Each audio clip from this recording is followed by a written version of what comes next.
Olá pessoal, eu sou o Alex, faço parte do grupo 4, junto da Jennifer, do Paulino e da Suelen, e tô aqui hoje para falar sobre o Acordo de Paris. Então, o que é o Acordo de Paris e qual o seu principal objetivo?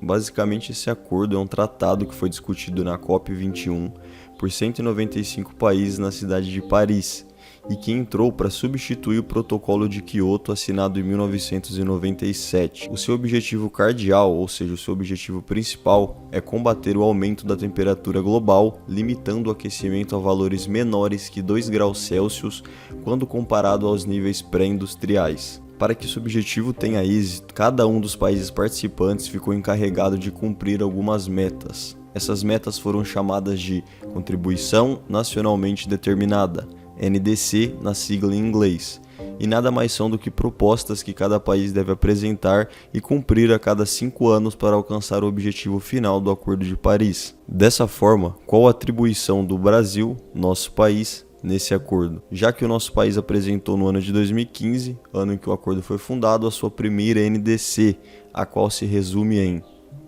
reduzir a emissão de gases de efeito estufa em 37% até o ano de 2025 e 43% até 2030. Zerar o desmatamento ilegal na Amazônia até o ano de 2030. Restaurar cerca de 12 milhões de hectares de florestas até o ano de 2030. Diversificar as fontes de energia para que as não hidroelétricas representem em torno de 28 a 33% do total. Além disso, o país também ficou encarregado de fortalecer o cumprimento do Código Florestal, fortalecer o plano de agricultura de baixa emissão de carbono, promover novos padrões de tecnologias limpas e ampliar medidas de eficiência energética e de infraestrutura de baixo carbono. Promover também medidas de eficiência, melhorias na infraestrutura de transportes e no transporte público em áreas urbanas. Buscando algumas informações sobre a evolução do Brasil nessas metas, de 2015 até o atual momento, foi possível perceber que a taxa oficial de desmatamento da floresta amazônica foi de 11.088 km² no ano de 2020. Além disso, a Amazônia Legal perdeu cerca de 10.476 km² de floresta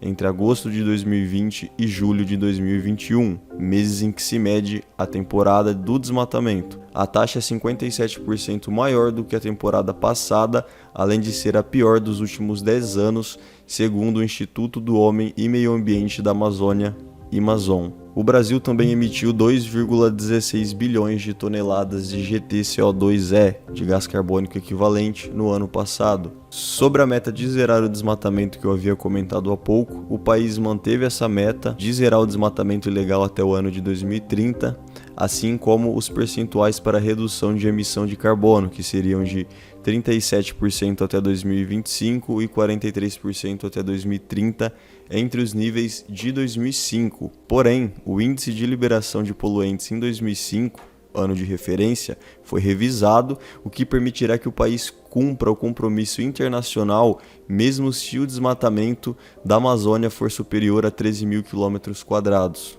E por último, a NDC apresentada em 2020 não mostra detalhes de como será alcançada e ainda não oferece nenhum indicativo de medidas setoriais a serem tomadas para alcançar as metas propostas. E isso acabou gerando um certo espanto internacional, tendo em vista que o Brasil é o 4º país que mais emite gases poluentes desde 1850. Agora falando em relação às florestas. Por que as florestas são tão importantes nesse assunto? Basicamente, elas funcionam como grandes armazéns de carbono, ou seja, elas têm a capacidade de reter o CO2 em seus tecidos vegetais para que ele não fique na atmosfera. Utilizando como exemplo a Amazônia, ela consegue armazenar em suas florestas o equivalente a 1 década de emissões globais de carbono. Por outro lado, o desmatamento dessa floresta libera cerca de 200 milhões de toneladas de carbono por ano. E por fim, vários estudos sugerem que combater o desmatamento é a forma mais barata e mais fácil de minimizar os impactos das mudanças globais. Bom, era isso que eu tinha para falar nesse vídeo. Obrigado a todos e até mais.